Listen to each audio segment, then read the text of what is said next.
మేము పార్టీ జగన్మోహన్ రెడ్డి గారితో సహా వీటన్నిటి మౌనంగానే భరిస్తున్నాం.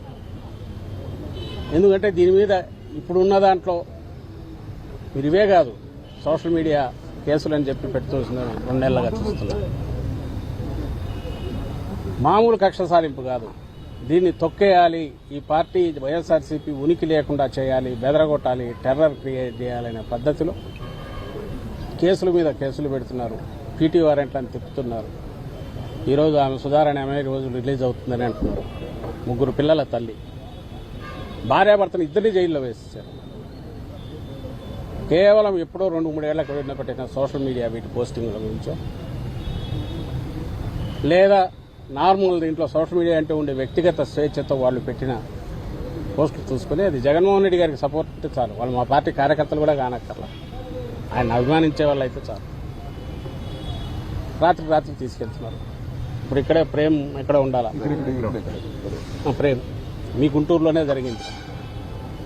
వారంన్నర 2 వారాలు అవుతుంది. 12 రోజులు తెల్లవారుజాము 3 గంటలకు వచ్చి తీసుకోవడమేంది. సోషల్ మీడియాలో యాక్టివ్గా ఉండేవాళ్ళు అందరినీ టెర్రరైజ్ చేసి ఇంట్లో వాళ్ళందరినీ, ఆడవాళ్లను బెదరగొట్టి, ఎప్పుడో 30 ఏళ్ల క్రితం చూసేవాళ్ళం నక్సలైట్లను తీసుకెళ్లే వాళ్ళని. కనీసం వాళ్ళని చూస్తే భయం ఉండేది వీళ్లకు. అందుకే పోలీస్ స్టేషన్లు పీటీ వారెంట్లు ఇట్లా తిప్పేవాళ్ళు కాదు, ఏడ పట్టుకుని వాళ్ళు తంతారు వాళ్ళు. వీళ్ళని మా వాళ్ళను ఇప్పుడు సోషల్ మీడియా యాక్టివిస్ట్ అని రాత్రులు తీసుకెళ్ళడము, శ్రీకాకుళం నుంచి తడ తీసుకెళ్తారు, తడ నుంచి ఇంకో దగ్గరికి తీసుకెళ్తున్నారు. హెరాస్మెంట్ అంటే ఎట్లుంటుంది, ఇదిగో ఇట్లా ఉండాలి అని కూడా మాకు నేర్పిస్తుంటారు. భవిష్యత్తులో వీళ్ళని ఒక్కొక్కరిని ఏం చేయాలి, ఎట్లా చేయాలి రాసి పెట్టుకొని అనేది మాకు నేర్పిస్తున్నారు. వైఎస్ఆర్సీపీకి, మాకు, నాయకులకు, కార్యకర్తలకు. జగన్మోహన్ రెడ్డి గారు ఇందులో 5% 1% అయినా ఈ ధోరణితో వ్యవహరించే వాళ్ళు అయింటే చంద్రబాబు నాయుడు మేము వచ్చిన 3 నెలలకే జైల్లో ఉండేవారు.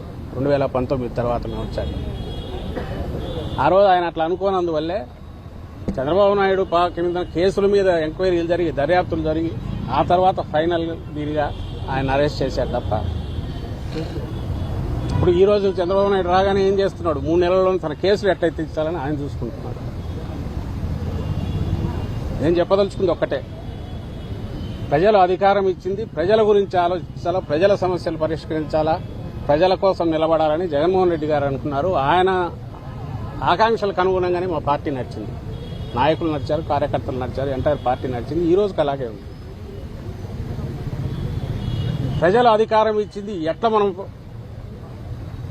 దండుకోవాలా, ఏ రకంగా మన సంపద పెంచుకోవాలా, ఏ రకంగా మన చుట్టూ ఉండే వాళ్ళవి పెంచాలా, వాళ్లే రేపు వాళ్ళ ప్రయోజనాల కోసం మనల్ని నిలబెడతారు, అలాంటి ఒక మందను తయారు చేసుకున్నది చంద్రబాబు నాయుడు.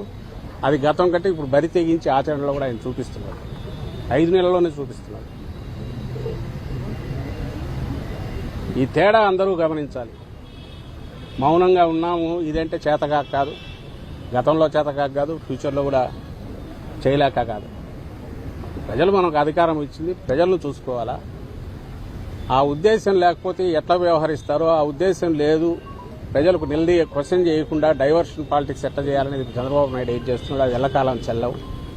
కొత్త పద్ధతులకు పోతున్నారు. సాక్ష్యాలు సృష్టించడము, ఎవరితోనో రాయించుకోవడము, కన్ఫెషన్లను చేయడము, అరెస్టులు చేయడము. ఏమో మా చేత కాదా? 3-4 ఏళ్లలో మేము రామా? వచ్చిన తర్వాత మేము ఆపితే మాత్రం ఆగుతారా మా వాళ్ళు?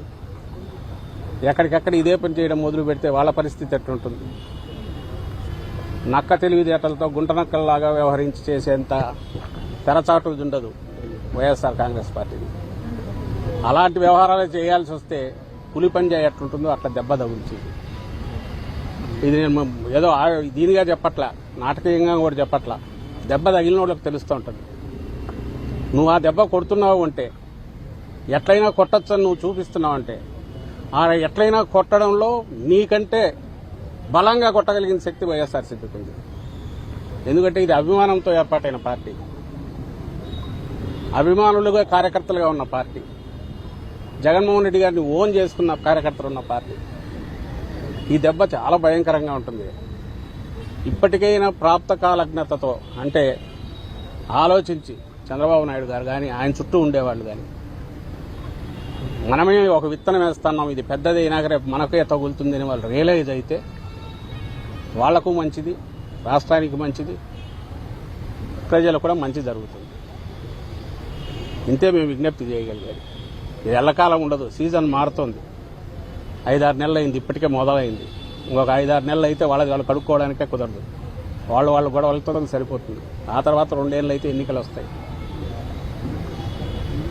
ఇవన్నీ దృష్టిలో పెట్టుకొని, వచ్చే కాలాన్ని కూడా దృష్టిలో పెట్టుకొని కొంచెం ప్రాక్టికల్గా ఆలోచించమని, ఆ విజ్ఞత వాళ్ళకు ప్రసాదించమని కోరుతున్నాం. చంద్రబాబు నాయుడు గారు కానీ ఆయన చుట్టూ ఉండే వాళ్ళకి కానీ.